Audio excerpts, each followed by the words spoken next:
अनस की स्टोरी में आपका स्वागत है। आज फिर हम एक नई कहानी लेकर आपके सामने उपस्थित हैं। तो चलिए शुरू करते हैं आज की कहानी। भारतीय लोक कथाओं में खपरी भूत एक प्रकार का भूत होता है जो खपरी नामक एक प्रकार के छिपकली से जुड़ा हुआ है। खपरी एक छोटा सा अंधेरा पतला छिपकली होता है जो आमतौर पर अंधेरे और नम स्थानों में पाया जाता है। खपरी भूत को अक्सर एक छोटे काले रंग के प्राणी के रूप में वर्णित किया जाता है जो पीठ पर एक लंबी नुकीली पूंछ होती है। कहा जाता है कि खपरी भूत अक्सर रात में दिखाई देते हैं और लोगों को डराने और परेशान करने के लिए जाने जाते हैं। खपरी भूत के बारे में कुछ लोक कथाएं। एक लोककथा के अनुसार खपरी भूत एक बार एक जीवित व्यक्ति हुआ करता था जो एक छिपकली में बदल गया था। ये परिवर्तन आमतौर पर किसी प्रकार के अपराध या पाप के कारण होता था। उदाहरण के लिए कहा जाता है कि एक बार एक व्यक्ति ने एक खपरी को मार दिया था और इसके बदले में वह स्वयं एक खपरी भूत बन गया था। एक अन्य लोककथा के अनुसार खपरी भूत एक प्रकार की आत्मा है जो मृत्यु के बाद रह जाती है। यह आत्मा अक्सर अपने जीवन में किए गए अपराधों के लिए पीड़ा और पश्चाताप का अनुभव करती है।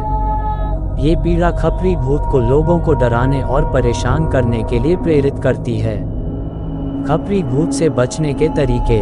कहा जाता है कि खपरी भूत से बचने के कई तरीके हैं। इनमें से कुछ तरीके निम्नलिखित हैं। रात में अंधेरे और नम स्थानों से बचें। खपरी भूत के बारे में बात करने से बचें। यदि आप खपरी भूत देखते हैं तो उसे नजरअंदाज करें और अपने रास्ते चले जाएं।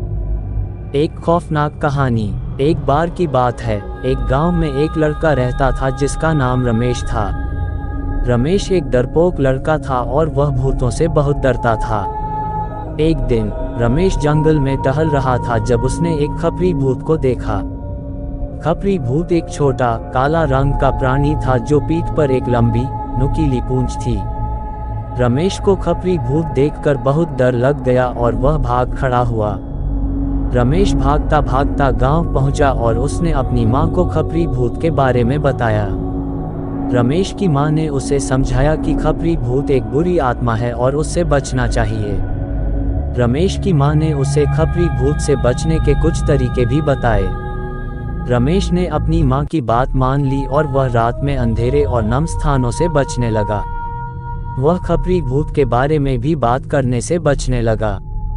एक दिन रमेश अपने दोस्तों के साथ नदी में तैर रहा था। अचानक उसे खपरी भूत दिखाई दिया। खपरी भूत नदी के किनारे खड़ा था और उसे घूर रहा था। रमेश और उसके दोस्त बहुत डर गए और वे नदी से बाहर निकल आए।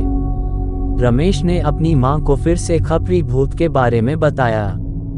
रमेश की मां ने उसे समझाया कि खपरी भूत ने उसे परेशान करने के लिए देखा था। रमेश की मां ने उसे खपरी भूत को नजरअंदाज करने के लिए कहा। रमेश ने अपनी मां की बात मान ली और उसने खपरी भूत को नजरअंदाज कर दिया। रमेश जल्द ही खपरी भूत से डरना बंद कर दिया और वह एक साहसी लड़का बन गया। निष्कर्ष। खपरी भूत एक लोक कथाओं का एक लोकप्रिय विषय है। खपरी भूत के बारे में कई तरह की कहानियां और मान्यताएं हैं। कुछ लोग मानते हैं कि खपरी भूत वास्तव में मौजूद हैं, जबकि अन्य मानते हैं कि वे केवल कहानियां हैं। चाहे आप खपरी भूत में विश्वास करें या न करें, यह एक दिलचस्प और भयावह विषय है जो कई पीढ़ियों से लोगों को डराता रहा। अगर आपको वीडियो अच्छी लगी हो तो प्लीज़ वीडियो को लाइक करें और चैनल को भी सब्सक्राइब करके बेल नोटिफिकेशन को ऑल पर प्रेस कर दें। Thanks for your watching.